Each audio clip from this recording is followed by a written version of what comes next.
Hebreus, capítulo 1.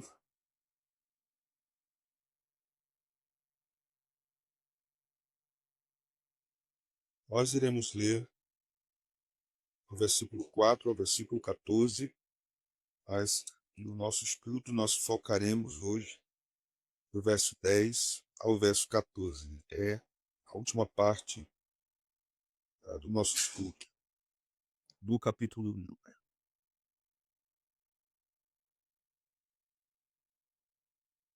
O texto diz: tendo se tornado tão superior aos anjos, quanto herdou o mais excelente nome do que eles. Pois a qual dos anjos disse jamais: Tu és meu filho, eu hoje te gerei. E outra vez: eu lhe serei pai, e ele me será filho. E novamente, ao introduzir primogênito no mundo, diz: e todos os anjos de Deus o adorem. Ainda quanto aos anjos, diz: aquele que a seus anjos faz ventos e a seus ministros labareda de fogo.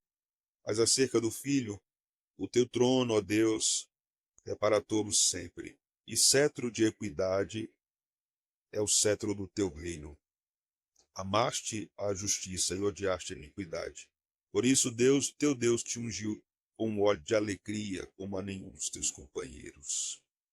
Ainda no princípio, Senhor, lançaste os fundamentos da terra, e os céus são obra das tuas mãos.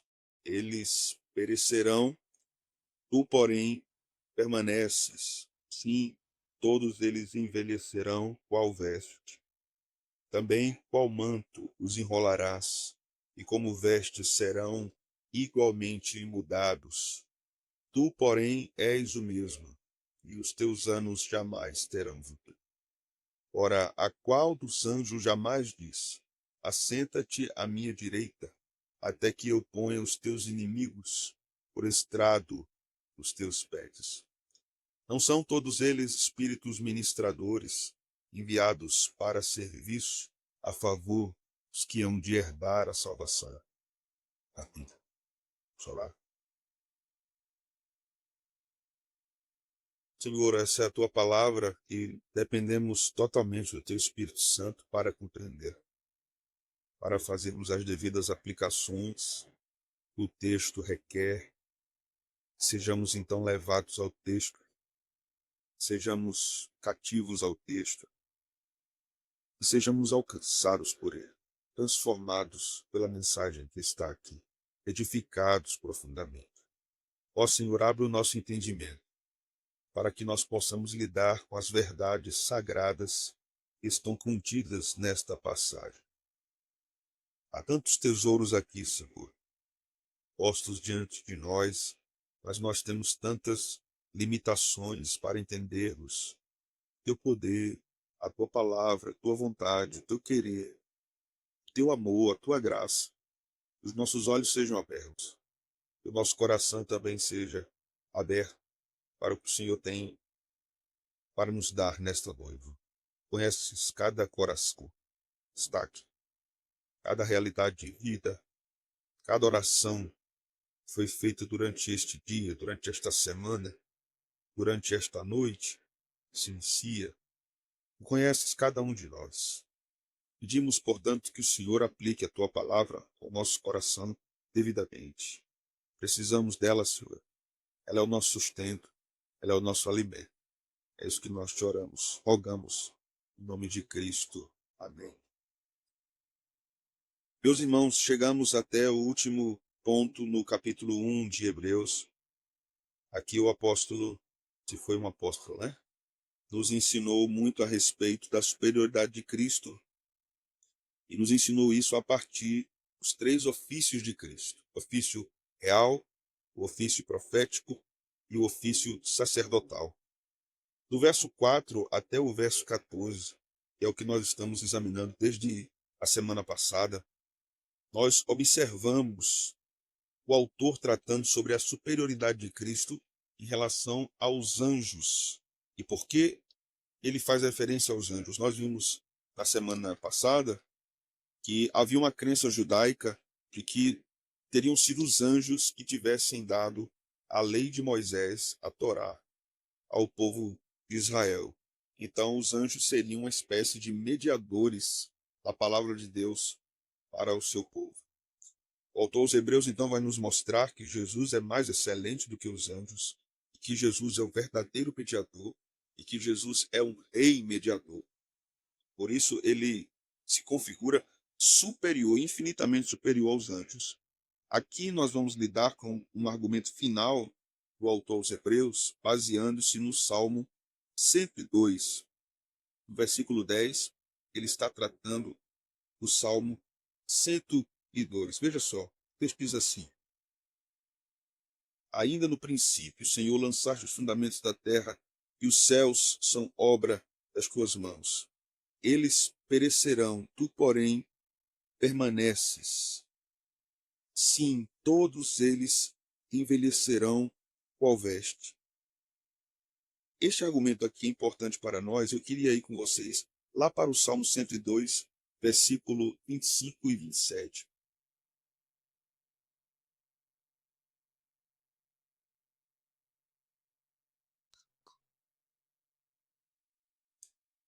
Cento e dois, 25 e 27.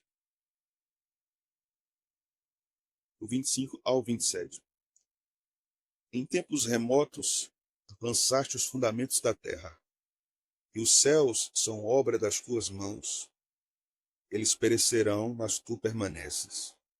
Todos eles envelhecerão como uma veste, como roupa, os mudarás, e serão mudados.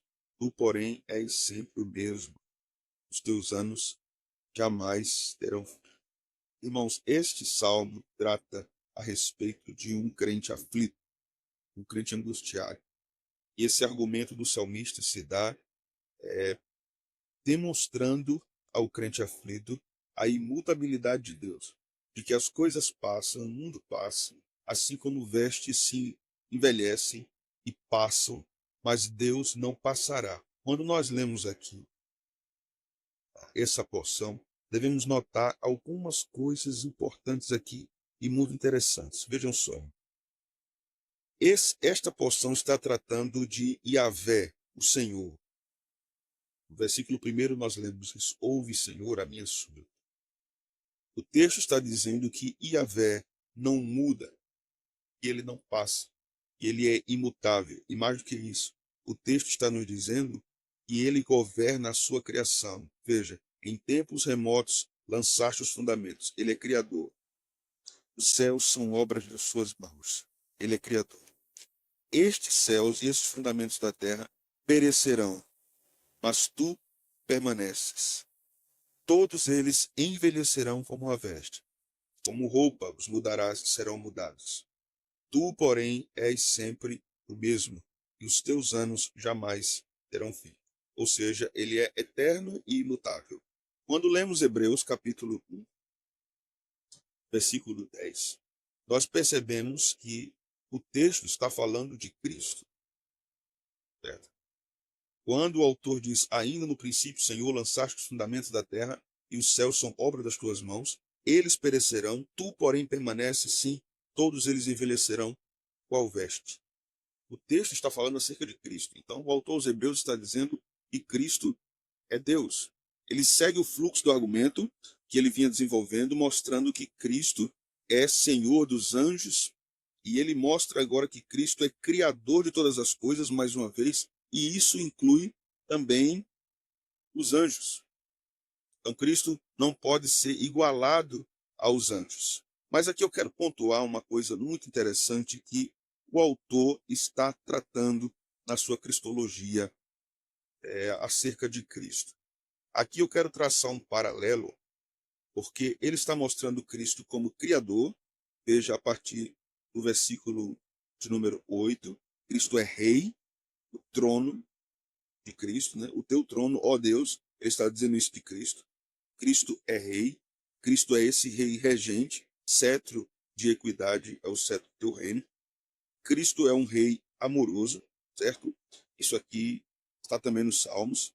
No verso 10, Cristo é superior a toda a ordem criada e todas as criaturas, inclusive os anjos, e ele é criador. Ele não é rei apenas. Ele é criador, como diz o versículo de número 10. Ele é o restaurador. Eles perecerão, tu, porém, permaneces. Sim, todos eles envelhecerão qual veste. Também, verso 12. Qual manto os enrolarás, e como vestes serão igualmente mudados. Tu, porém, és o mesmo. Os teus anos jamais terão fim. Esse texto está nos mostrando que Cristo é aquele que tem o poder de criar e o poder de destruir. E os anjos não têm esse poder. Não entenda aqui a ideia de destruição no mundo, né, como está no texto, como uma destruição que deixará o nada triunfar. A ideia aqui da destruição é a ideia de restauração. Mas o que eu quero pontuar com vocês aqui é que há um paralelo no que o autor aos Hebreus está fazendo com o que outros apóstolos ensinaram acerca de Cristo. Porque o autor aos Hebreus está mostrando Cristo como Criador. Eu quero ir com vocês para João capítulo 1, versículo de 1 a 3. O texto vai nos ensinar também sobre essa verdade. João capítulo 1, do versículo 1 ao versículo 3. Do princípio era o Verbo estava com Deus e o Verbo era Deus. Ele estava no princípio com Deus. Como é que diz agora, irmãos? Todas as coisas.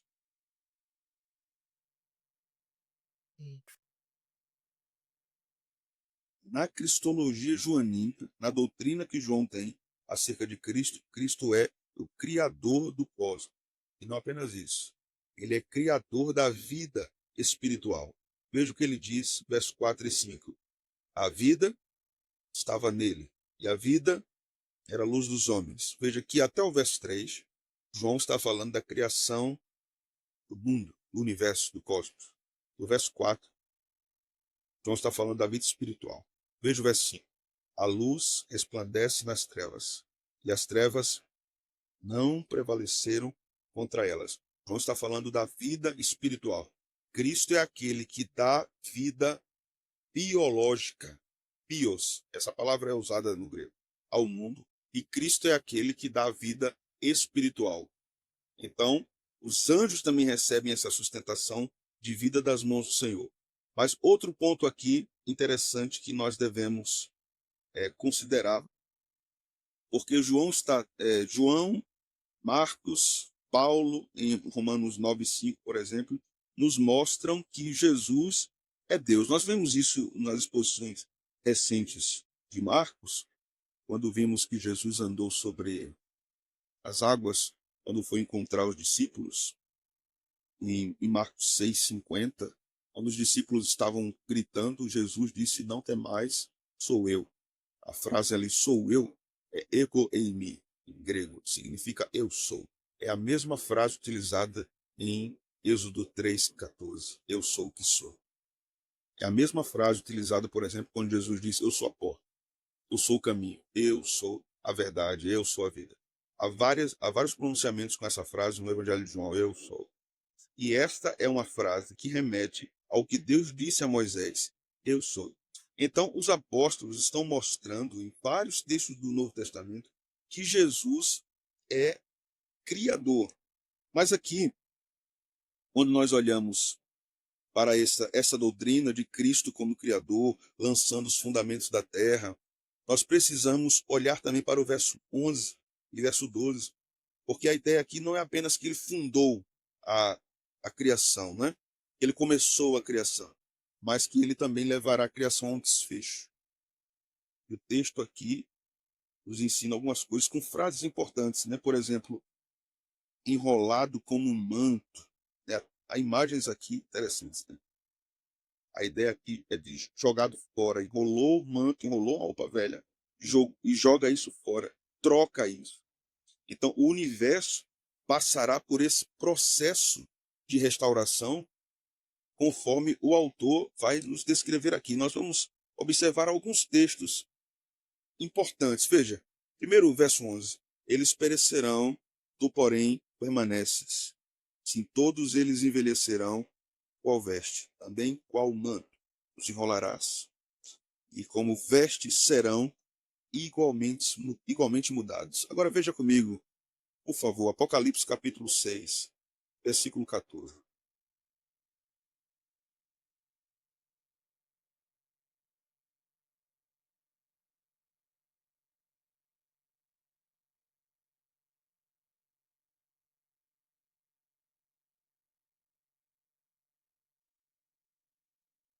6,14 de Apocalipse. O texto diz: e o céu recolheu-se como um pergaminho quando se enrola.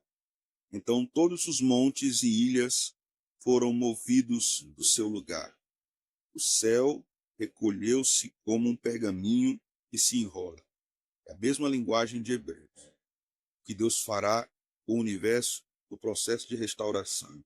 Agora veja comigo, segunda epístola de Pedro, capítulo de número 3.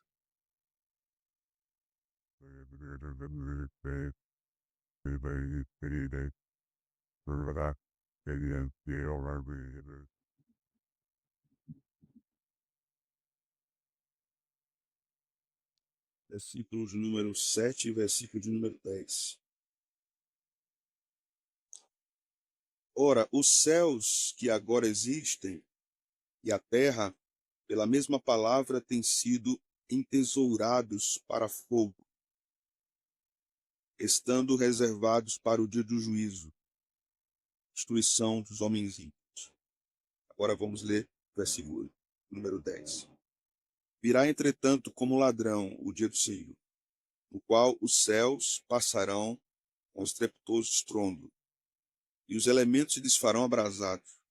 Também a terra e as obras que nela existem serão atingidas. Interessante, né? Eles estão falando do mesmo evento, no retorno de Jesus, quando o Senhor vai purificar o universo com fogo. Agora veja Apocalipse 21, versículo 1.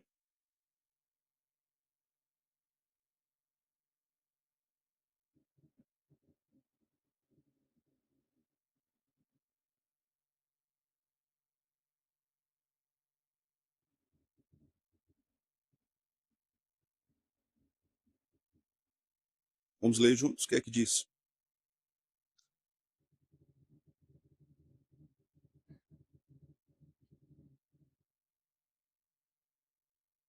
Imagem, nós. Aí a gente volta para Hebreus, olha.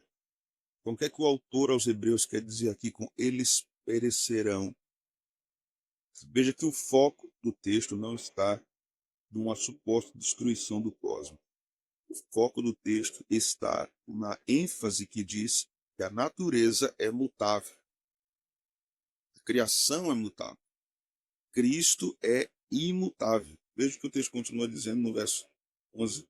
Todos eles envelhecerão ao veste. Mas antes, tu, porém, permaneces. Toda a criação passa, mas Cristo permanece. Jesus falou sobre isso, né? Os céus e a terra passarão, mas as minhas palavras não vão passar. Por que não passaram suas palavras? Porque ele é imutável. Um comentarista chamado Grant Osborne, comentando esta passagem, diz algo importante. Ele diz: aqui há uma distinção radical entre o Criador eterno e a criação finita. O argumento não pretende simplesmente afirmar que o mundo terá um fim, mas o argumento pretende mostrar que a própria estrutura da criação carrega em si mesma a marca da transitoriedade. A criação é mutável. Cristo é imutável. Ele continua, nos levando a pensar que o envelhecimento do mundo não é um acidente histórico. O envelhecimento do mundo não é um acidente histórico. O envelhecimento do mundo é um resultado exclusivo do pecado que entrou no mundo por causa de Adão e Eva. Então, nós temos aqui um pano de fundo agora de um evento escatológico, né? De que esse movimento de envelhecimento do cosmos, do mundo, do universo, chegará a um desfecho. Ele passará e ele será restaurado. Então, o que temos aqui é um recurso pedagógico da parte do autor. Cristo permanece. A criação não permanece. Você, meu irmão, minha irmã, não permanece. Cristo permanece. As dificuldades não permanecem. Cristo permanece. Nosso corpo não permanece. Cristo permanece. Nossos bens não permanecem. Cristo permanece. O mundo é transitório. Cristo é imutável. E aí nós chegamos até o versículo 13, 12, 13, 14, veja. O verso 12. Também qual manto se enrolarás, e como vestes serão igualmente mudados. Mais uma vez, porém, és o mesmo, e os teus anos jamais terão fim.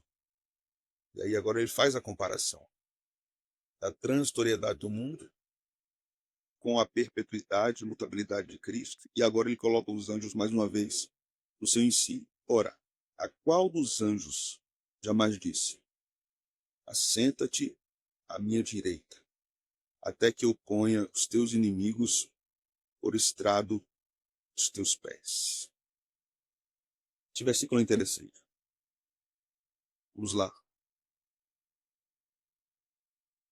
O que foi que Deus disse ao seu filho que não disse aos anjos? Exatamente isso. Senta-te à minha direita. Isso fala da autoridade que o filho tem e que os anjos nunca receberam.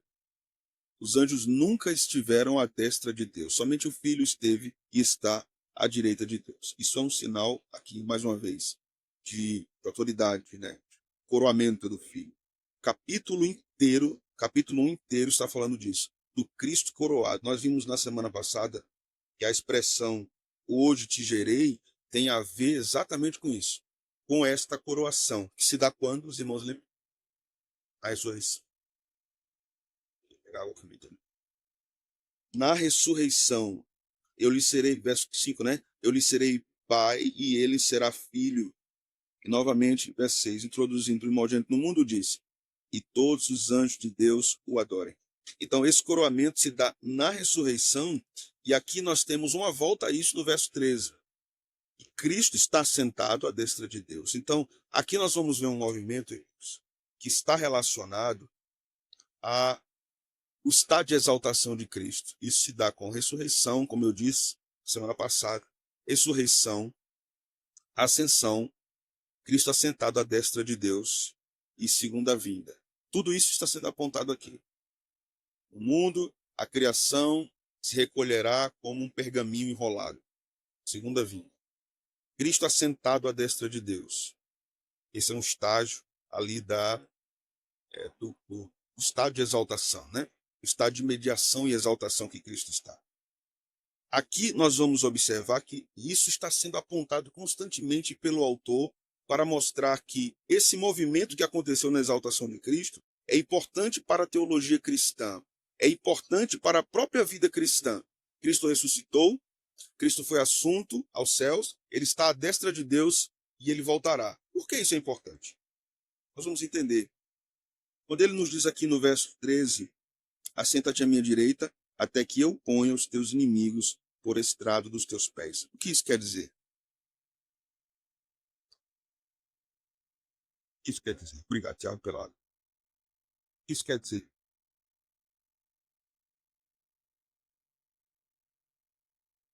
Até que eu ponha os inimigos por estrado dos teus pés. O que é um estrado dos pés? Sim. Mas o que, ele quer dizer aqui com estrado dos pés? Pai colocará os inimigos como estrado dos pés. Descanso dos pés.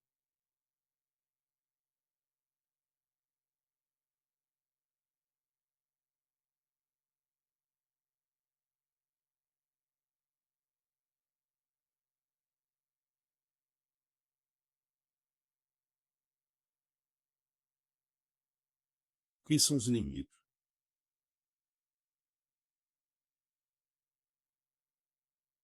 Inimigos é Cristo vizinho?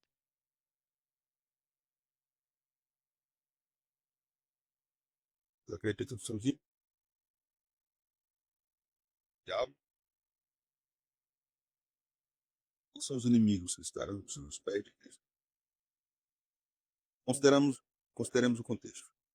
O texto aqui é de um Cristo coroado triunfante, certo? O texto aqui é de Cristo triunfante. Nós estamos observando aqui, ele está sentado à direita, sua autoridade, e os inimigos serão colocados sob seus pés. Aparentemente, parece que a ideia é de Cristo descansando os pés sobre os inimigos. Mas consideremos o contexto do universo passando, Cristo permaneceu. Então, coloque aí o contexto de destruição, entre aspas, tá? E a destruição aqui não tem a ver com aniquilação, né? Tem a ver com renovação, no sentido da criação. Mas em relação aos inimigos, estrado aqui não é um móvel, a ideia não é de um móvel.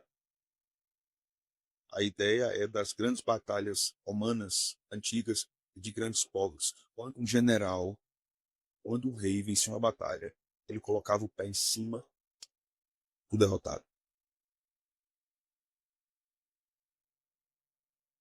Ele colocava o pé em cima do derrotado. E muitas vezes levantava a espada para dizer que aqueles derrotados estavam absolutamente vencidos.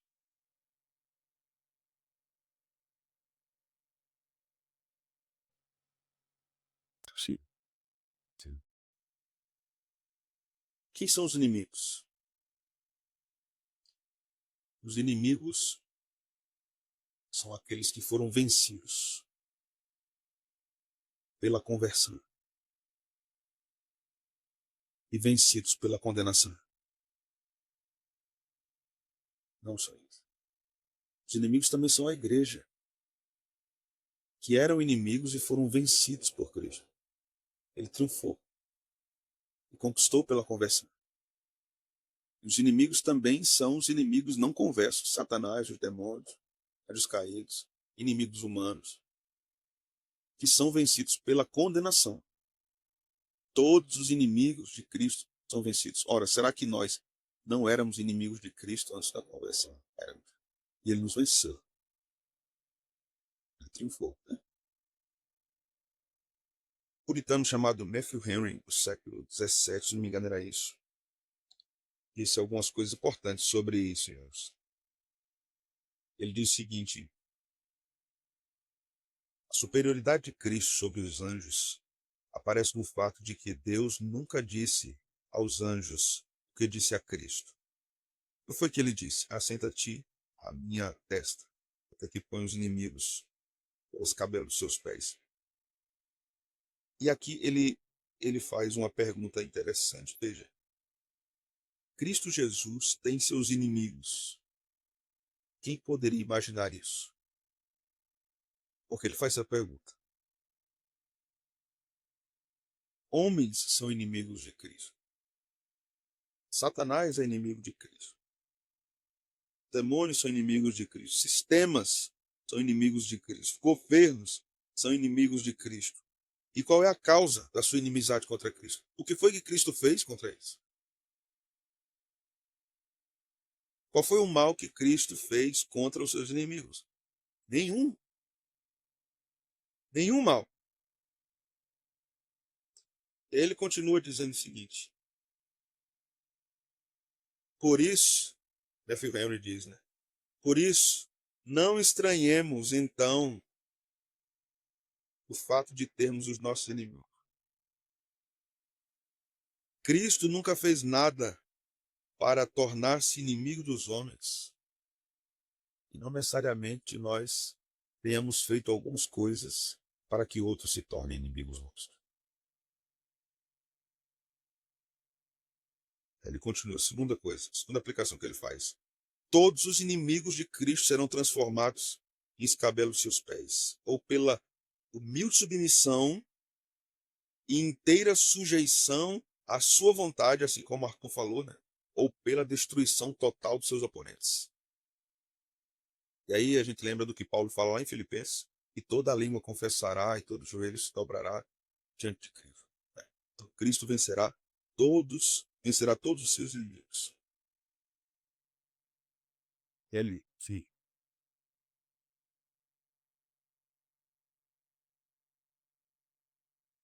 Sim. Todo aquele que não tem Cristo como seu Senhor será vencido por ele. Os anjos eleitos não precisam ser vencidos por Cristo, porque eles não caíram. Mas os homens caíram, então Cristo os vencerá, seja pela transformação do seu coração, seja pela sua condenação, né? Ou até precedendo a condenação eterna. Juízos temporais, né? Deus julgando temporalmente como julgou os grandes impérios, por exemplo, né? Que nós lemos na história. Então, esse comentário de Matthew Henry aqui é muito interessante, porque ele extrai várias implicações pastorais, né, acerca do destino dos inimigos de Cristo. E é um destino ou destinos distintos. Por quê? Vamos ampliar isso para os inimigos de Deus. Como os inimigos de Deus, vencidos pela conversão, foram tecnicamente vencidos por Deus. Veja, os inimigos de Deus vencidos pela condenação serão vencidos com o tormento eterno no inferno. Certo? E como os inimigos de Deus vencidos pela conversão tecnicamente foram vencidos por Deus?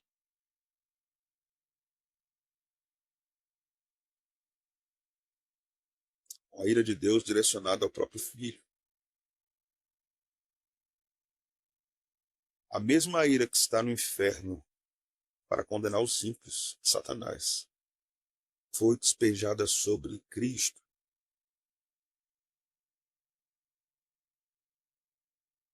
A condenação que era para os eleitos foi totalmente direcionada a Cristo, com todo o poder da fúria da ira santa de Yahvé. Então Yahvé o que faz? Ele despeja sua ira sobre ele mesmo para salvar os eleitos. A pessoa do Filho. Pois é. Porque nenhuma criatura aguentaria o peso da ira de Deus.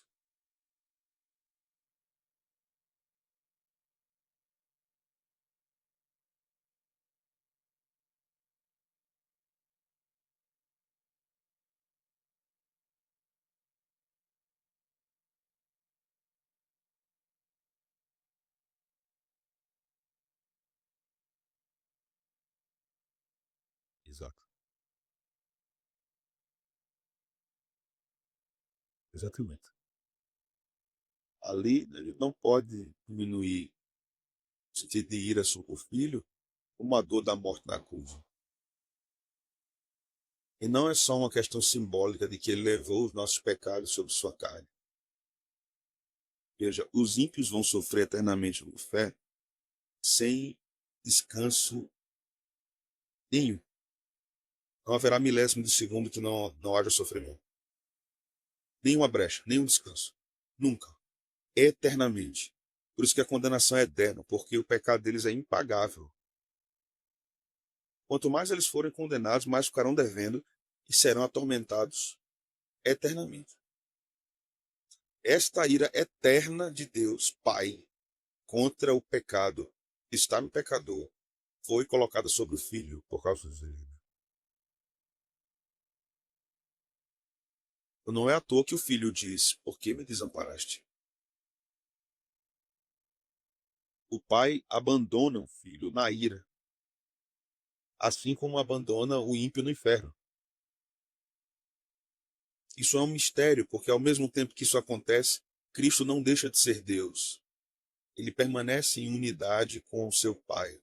Mas, por outro aspecto, ele está em afastamento do seu Pai. Por isso que ele disse: por que me desamparaste? A resposta para o desamparo do filho é a aproximação dos eleitos. O filho precisava ser desamparado para que os eleitos fossem aproximados por meio do sofrimento e da morte e da ressurreição do filho.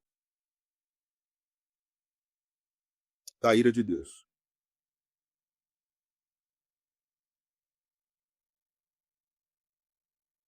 Sim. A ausência da bondade.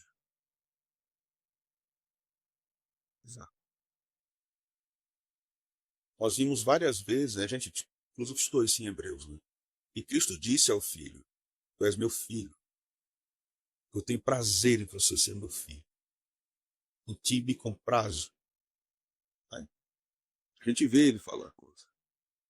Na transfiguração a gente vê isso acontecendo, no batismo a gente vê isso acontecendo. Então a gente percebe no Novo Testamento que Deus Pai tem profunda afeição por seu filho. O filho diz na ressurreição de Lázaro, né? Eu dou graças porque tu sempre me ouves. Então há uma relação amorosa entre o filho e o pai. E agora aqui, na crucificação, o filho é alvo de toda ira do pai contra o pecado. Não é uma ira corretiva a um filho desobediente, porque Cristo não tinha desobediência. É a ira do pai contra o pecado, que era direcionada a pecadores. E Cristo absorve toda aquela ira do seu pai, uma ira eterna. Então, por isso que a sua angústia é a angústia de morte. Então, é nesse sentido, inclusive, que o Credo dos Apóstolos vai ensinar de que ele foi ao inferno. O Hades de Cristo, o inferno de Cristo, foi na cruz, recebendo a ira de Deus Pai. Cristo não foi lá no inferno. Mas o que os ímpios experimentam no inferno, acerca da ira, Cristo experimentou na cruz.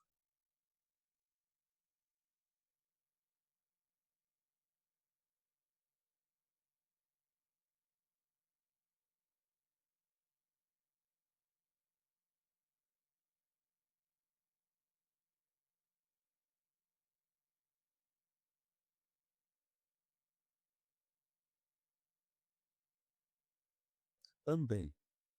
Mas a ausência de quê? Não da presença, porque senão ele não seria mais onipresente. Mas a ausência da bondade e a presença absoluta da justiça. Então, o que é que acontece com o mundo hoje, no mundo de pecado e tantos pecados que existem no mundo? Existe a presença da justiça de Deus e da ira, mas existe a presença da bondade, da misericórdia, da longanimidade. Então, a presença desses atributos equilibra com a questão da ira, com a questão da justiça de Deus. Muitas vezes Deus suspende o juízo, como aconteceu com os cananeus, por exemplo, e Deus esperou 400 anos para despejar o povo da região de Canaã. Né? Então Deus foi longânimo. No inferno, esses atributos de misericórdia, longanimidade, bondade, eles serão retirados. Deus não manifestará isso no inferno. Manifestará somente ira e justiça.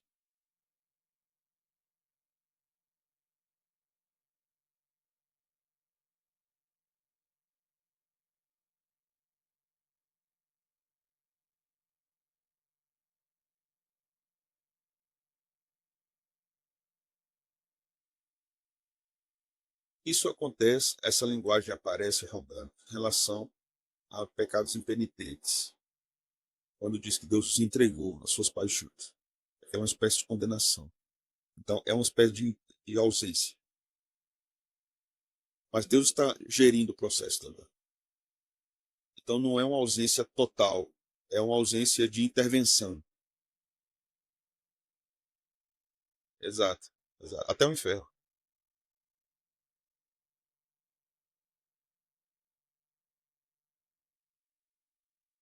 Exato. É. Mas o inferno. Então, veja, quando a gente vai conceituar o mal, o que é o mal? Né? Agostinho dizia, Santo Agostinho dizia que o mal é a ausência do bem. Né? O mal é a ausência do bem. Então, o que é escuridão? Agostinho raciocinaria da mesma forma. É a ausência da luz. Mas o inferno não é apenas a ausência do bem. No inferno, Deus não vai entregar aos homens a sua própria maldade. Bom, fiquem aí, não vão conseguir nem se matar, porque já estão no inferno. Não é apenas isso, não é Deus entregar, é Deus agir ativamente para puni-los. Deus não está abandonando eles as suas próprias maldades.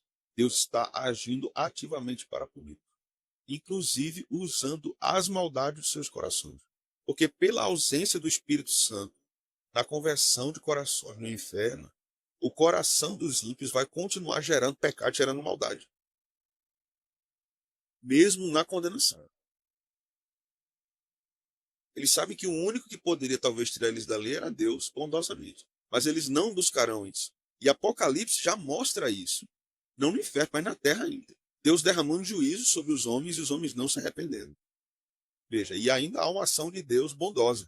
Mesmo assim, os homens não se arrependem. Na terra, no inferno é bem pior.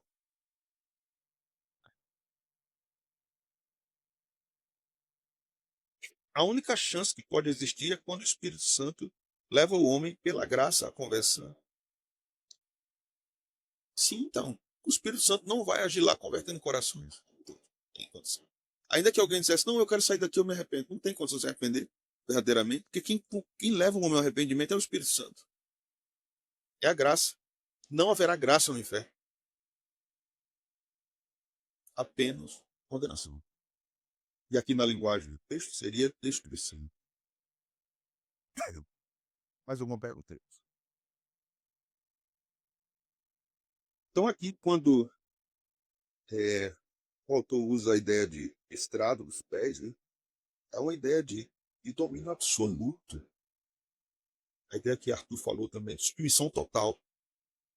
Daqueles que se converteram pelo poder da graça, e daqueles que não professaram a fé nele, serão submissos a ele do mesmo jeito. Não para herdarem a vida eterna, mas estarão sujeitos a ele. Por isso que aqueles demônios, quando encontraram com Jesus, disseram, por que viesse atormentar-nos antes do tempo? O que essa frase diz?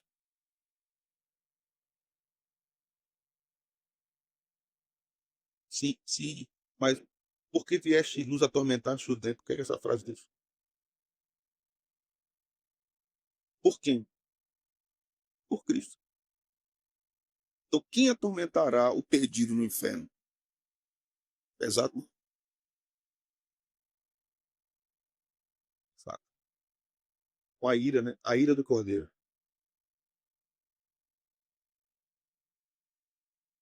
Veja Josué capítulo 10. Josué 10, 24.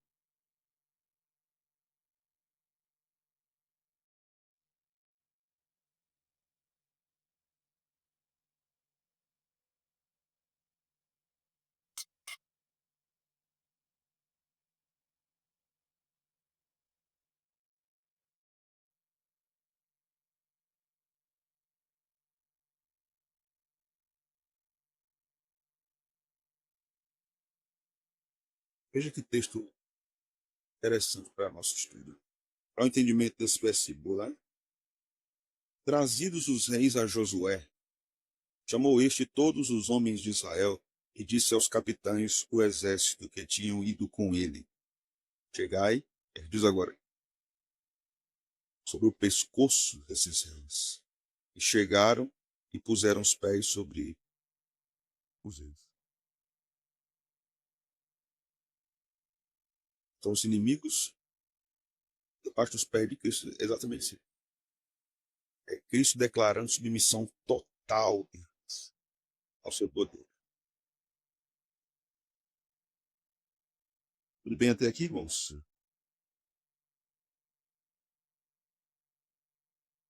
Vamos lá. Versículo 4.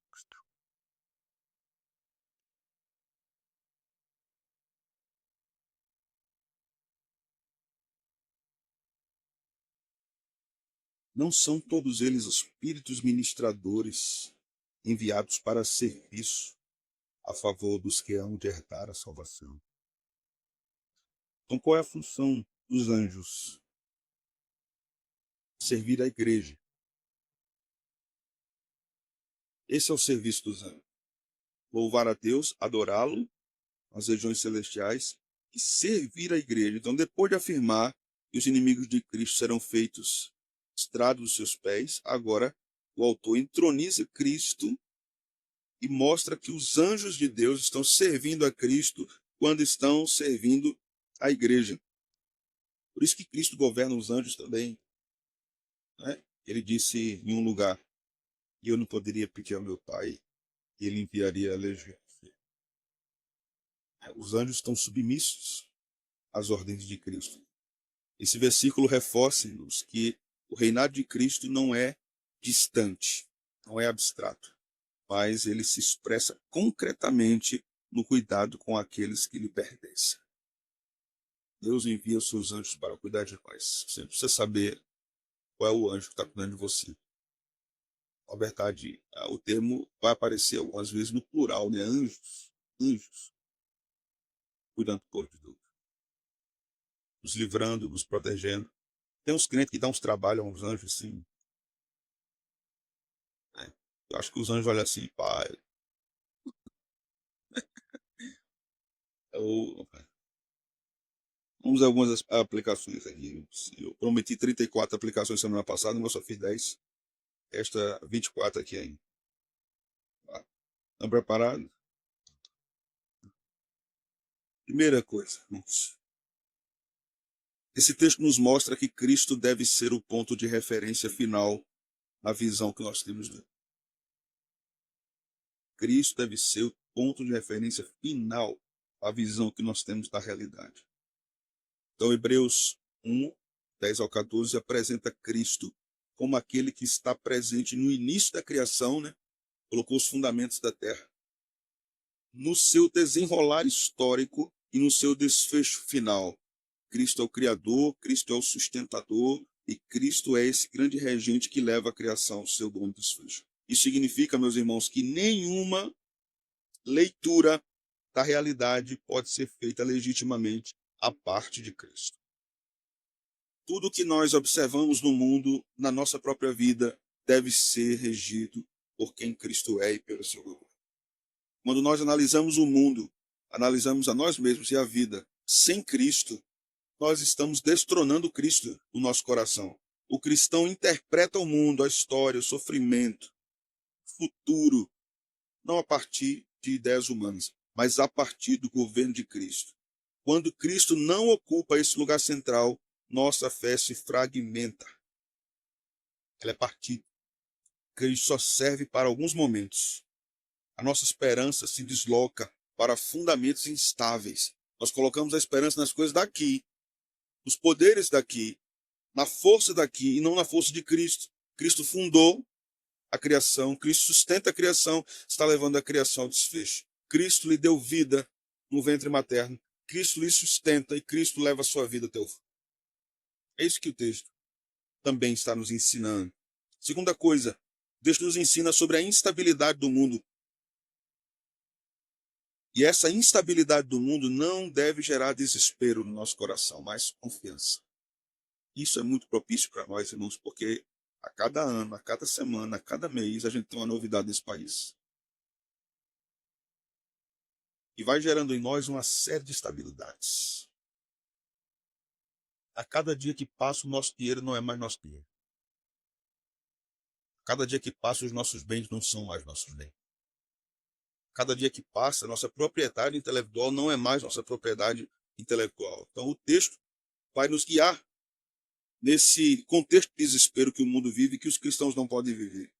O texto afirma com clareza que a criação envelhece e passará, mas isso não acontece por acaso ou descontrole. Cristo está governando toda a criação.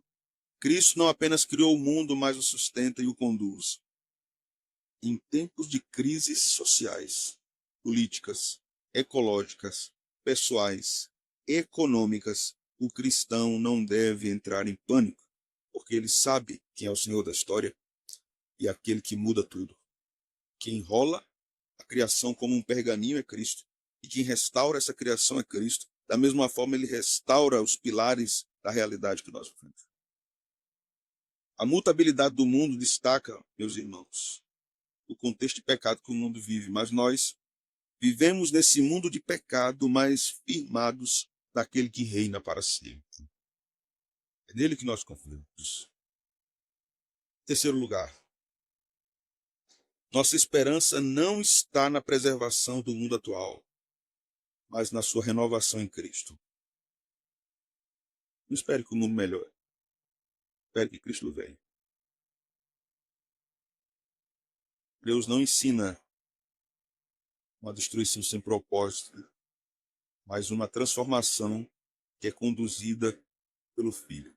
Então, quando nós temos um apego excessivo as estruturas presentes do mundo, e nós temos um desprezo irresponsável pela criação, isso pode estar evidenciando onde nosso coração está posto. Vivemos num mundo com responsabilidade, amigos.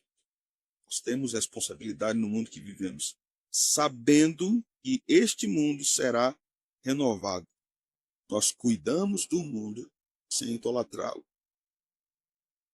Nós cuidamos da criação sem idolatrá-la, porque aguardamos novos céus e nova terra, sob o governo de Cristo. Quarto, a majestade de Cristo exige reverência na vida. Aquele que fundou os céus e dobrará a criação como um manto não pode ser tratado com banalidade. Cristo não é qualquer um. Cristo não é qualquer um.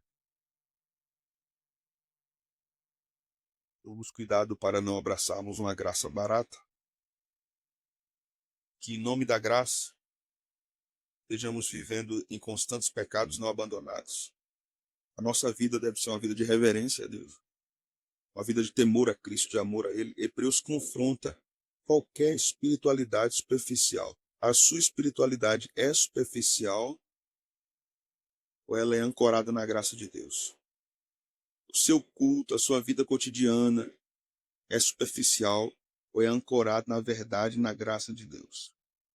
Cristo está regendo sua vida e seu coração, ou seu coração rege a si mesmo? Quinto, tudo muda, meus irmãos.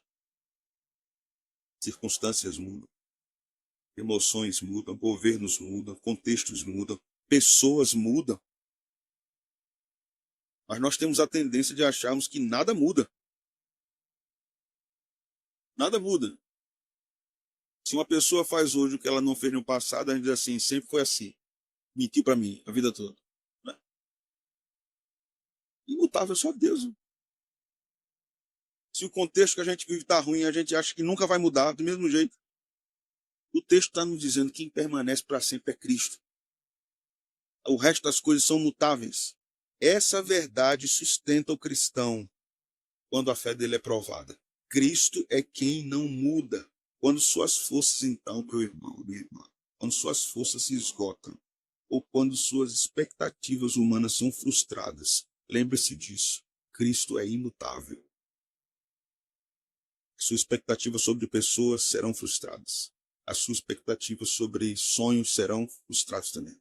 As suas expectativas sobre instituições também serão frustradas. Mas Cristo não frustra. Cristo não frustrará você. A perseverança não depende da nossa constância, né? Mas da fidelidade de Cristo.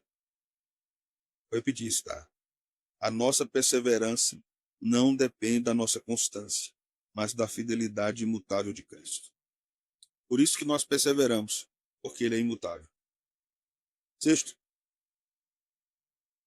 ainda aguenta? Nenhuma criatura espiritual deve ocupar o lugar que pertence somente a Cristo.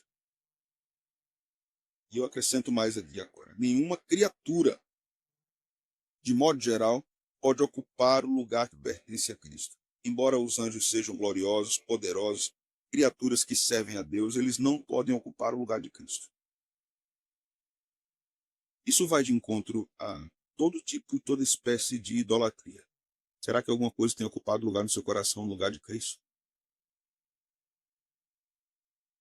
Toda espiritualidade que se desvia de Cristo é idolatria.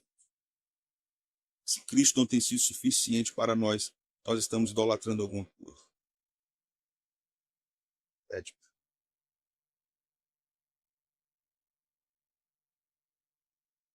O texto nos ensina aqui que a igreja vive um intervalo, ou no intervalo da vitória inaugurada por Cristo. A vitória já está proclamada. A vitória é certa, ela virá. Nós estamos nesse intervalo esperando Cristo vir triunfantemente. Oitavo. Chegando no final, você tem? Não. Não é 24. Né? Escute. A presença de inimigos não significa a ausência do governo de Cristo. A presença de oposição não é sinônimo que Cristo não está governando. Pelo contrário, revela a paciência de Deus sobre as situações. Todo o poder que hoje resiste a Cristo já está, em última instância, vencido sob sua autoridade. Isso deve encorajar a igreja a permanecer fiel. Todo governo humano, perseguição, circunstância, pessoas, sistemas, se levantar contra a igreja, contra os servos de Deus, já estão vencidos por Cristo. Nono. Hebreus 1,14 nos mostra que o Cristo exaltado governa o mundo, inclusive pelo ministério dos anjos. Ele reina no trono, mas não desampara o socorro imediato com criaturas celestiais criadas por ele. Possivelmente você nunca verá um anjo. Você nunca sentirá um anjo. Você nunca saberá quando um anjo agiu a seu favor, mas eles estão sempre trabalhando. Sempre. Anjo não faz greve. Anjo não precisa dormir. Anjo não fica com raiva de você. Eles obedecem a Cristo. Eles não chegam lá e dizem, Senhor, arrume outro crédito para mim. E só a misericórdia, esse daí que o Senhor me deu. Não, me demito aqui, tá dando. Debaixo aí no contrato aí com. Não. Eles estão sempre trabalhando ao nosso favor. E por último, meus irmãos, Hebreus do 10 ao 14 nos ensina a vivermos com coragem, fidelidade e esperança. O cristão não luta para conquistar uma vitória incerta, mas ele luta por uma vitória que Cristo já prometeu. Nós somos vencedores, mais que vencedores em Cristo Jesus. Isso transforma a forma que nós olhamos para a nossa vida, inclusive para o nosso pecado, sabia? A forma que nós olhamos para o nosso sofrimento, a forma que nós olhamos para o nosso serviço a Deus. Porque nós perseveraremos mais, nós avançaremos mais, porque nós sabemos quem é aquele que reina. Você sabe quem é aquele que reina? Jesus é incomparável, irmãos. Jesus é incomparável. Esse capítulo finda nos mostrando isso. Jesus é incomparável. Para ver, antes de eu concluir, abre agora a sua Bíblia no capítulo 12. Eu vou estudar isso semana que vem.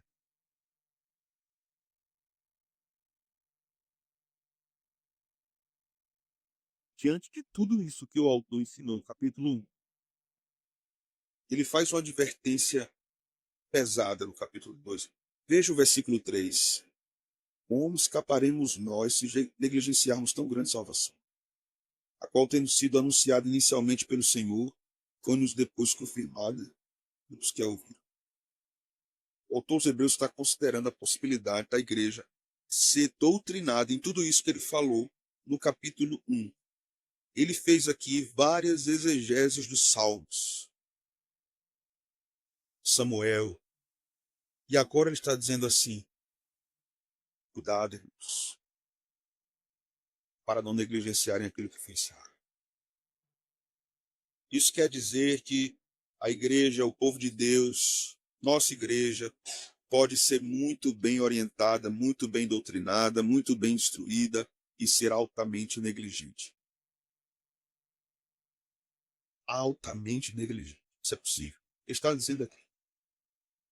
A igreja pode ter um ensino profundo acerca de Cristo, acerca do Evangelho, acerca da Bíblia, e ser altamente negligente, amando coisas que o Senhor disse que não deveriam ser amadas, negligenciando coisas que o Senhor considera importantes. O autor está nos mostrando que Cristo é incomparável. Então, o que ele está dizendo aos hebreus? Por que vocês querem voltar ao judaísmo? Por que vocês querem voltar a uma religiosidade que não vai trazer graça? Não produz graça, não produz salvação. Cristo nos disse, também através desse texto. O seu coração está se agarrando ao quê? O seu coração está apegado ao quê? A Cristo. Você pode dizer que está apegado a Cristo, está? Mas sonde seu coração. Peça graça a Deus pela Escritura para sondar se o seu coração está realmente apegado a Cristo. Ele é o seu grande tesouro, ele é incomparável para você. Ou depende. Ele é incomparável, mas depende. Nossas situações também falam sobre isso. O Senhor nos ajude. Que essas verdades acerca de Cristo cresçam no nosso coração. Amém.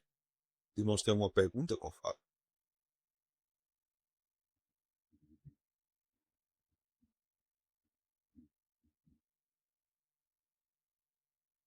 Presbítero Carlinhos ora por nós.